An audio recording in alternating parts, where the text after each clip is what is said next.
What is going on? My name is AlTone and this is CareTouch Lens and Screen Cleaning Wipes. I think these are fantastic. I wear glasses. I have not always worn glasses in my life.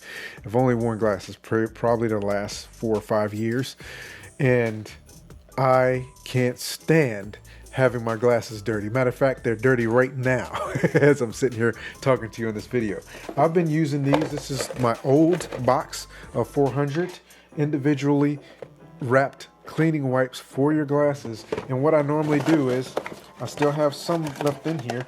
I have these everywhere. I have them in my truck. I have them in pockets of my jackets. So anytime I go somewhere and I notice that my glasses are dirty, I can actually take them out and clean my glasses off. Not only that, but these are great for cleaning your cell phone and cameras, and they're also good for cleaning your camera lenses as well.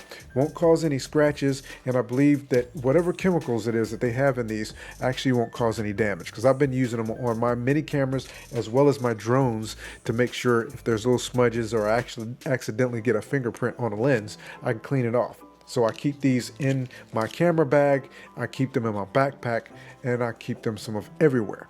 Now I will tell you this, there's 400 cleaning wipes in this. I haven't even opened this one yet. There's 400 cleaning wipes in there, and on occasion you will run into one that for some reason it may have not sealed properly when they sealed it, and it got a little dry. But it's been very few that I've had that issue with. So I really believe that these are absolutely fantastic little cleaning wipes. And like I said, I keep them everywhere and they serve me extremely well. So thank you so much for stopping by and checking this out with me. Have an absolutely fantastic day, and I look forward to seeing you again in a future video.